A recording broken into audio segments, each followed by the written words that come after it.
Okay, hi everyone. Daryl here. This is lesson 24 in my YouTube series Investing 101. Today I'm going to talk about maintenance fee and sinking fund. This is actually very common to many people who are staying in condominiums. Okay, so it's usually for strata-owned properties whereby there are many co-owners of a building, and then what happens is that maintenance fees are usually collected periodically, so like monthly, quarterly, or annually. These fees, right, because when you have a whole compound and public area, right, I mean, it's open to the people in a certain development. There are a lot of maintenance things uh, to pay for. So like landscaping, general cleaning, security guards. Let's say like even if you have a swimming pool, you have to get people to come and clean the pool periodically. You have to maintain like the playground, or you get cleaners to sweep the floor, maintain the flowers, the trees, and clean the walls, and clean the ground, all these type of things. So um, these maintenance fees are used to pay for the day-to-day maintenance of the property. Okay, so that's maintenance fee, and it's common across every country. So like if you buy a condominium in Bangkok, or you buy a condominium in Singapore, or even Australia, or Japan, yeah, you have to pay maintenance fees. Okay, so maintenance fees is one aspect of what you have to pay, the monthly fees that you have to pay. The second thing is that you have to pay this thing called sinking fund. So the sinking fund, right, is used for major maintenance and upgrading of the property. So, for example, in Singapore, let's say the condominium every 5 years you have to paint once. So where do they get the money from? They get the money from the sinking fund. Okay, and let's say the lift system has become very old and dated and may need upgrading. So where do they get the money from? They get the money from the sinking fund as well. Okay, so this sinking fund, it depends on depends on where you come from. So like for example, for properties in Bangkok, the sinking fund is a one-time payment. So that means they will collect the sinking fund at the point in time when you collect the keys to the property, and then after that they won't collect it again, and they only collect it uh, when they need it.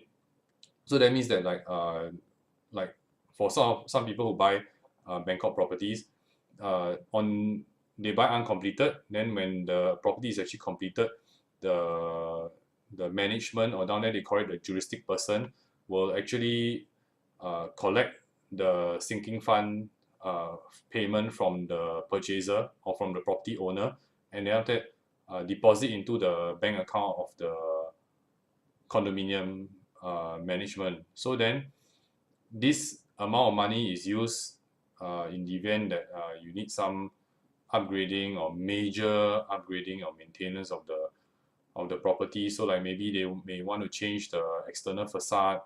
Maybe they have some uh, landscaping. They need some major, like for example, I just give you an example is that uh, like one development. Okay, actually I own a property in Bangkok, so the management office or the juristic person mentioned to us that they may need to use the sinking fund to change the external facade, which is actually now made of wood. So there are wood strips that go across the every homeowner's balconies, and because of the sun and the rain, these wood strips are actually rotting. So they say that we're going to change all these to uh, better quality wood, so that it's more weather resistant. So we're going to change the whole facade.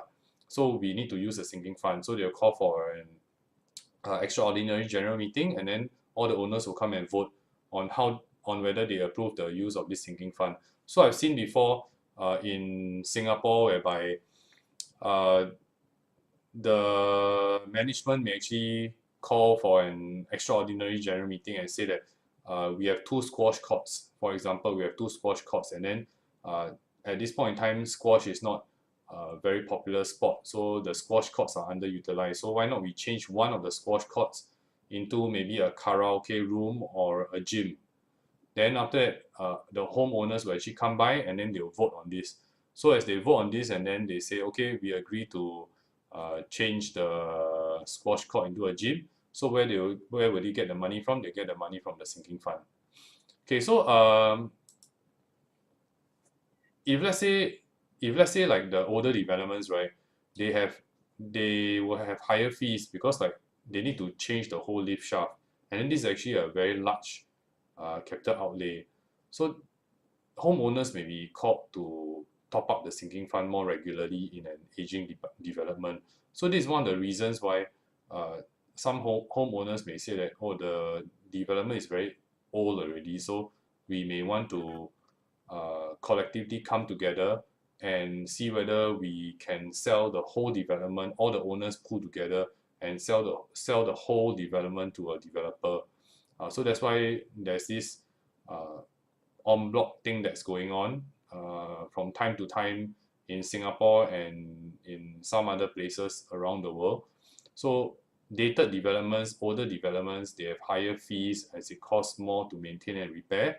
So the maintenance fee may go up. So maintenance fee actually goes up over time due to inflation and also due to the development being older and more difficult to maintain. And the sinking fund may be insufficient. So if the sinking fund is insufficient, there may be calls to top up the sinking fund, and then this may be detrimental to some homeowners. So that's why some homeowners may say, I want to buy a development which is pretty huge. So the maintenance fee is actually spread out among many owners, and then the maintenance fee is lesser. So like those large developments, like maybe 1,000 units, the maintenance fee may be uh, lower than uh, a smaller development. Like maybe some development they only have like 60 units, and then their maintenance fee is actually very high because there is actually a cost to maintaining the whole development. And then even though there are not many facilities, but that's because the total cost of maintenance is divided by a very small number of people. So that's why the maintenance fee is very high. So it's important to find out such costs before investing, as these are actually additional costs to maintaining a property. So the maintenance fee can be like $300 or $400 a month, okay, or like sinking fund can add on to this. So it's a couple of $100 every month. And sometimes as investors, you have to take note of such fees when investing in properties, because you may just say, oh, I buy at this price and then every month I fork out this amount. But some buyers and some homeowners, they don't understand that quite a significant amount of money actually goes to maintenance and sinking fund when you buy a condominium. Yeah, so these are actually costs which you have to factor in before investing. Because you don't buy already, then when you get the keys to your house, then you realize, oh, every month I have to actually fork out an additional $400-$500, example, for this property that goes to maintenance fee and sinking fund. And then that amount of money, right, was actually not factored in. Okay, so that's all for maintenance fee and sinking fund, and I'll see you guys at the next video.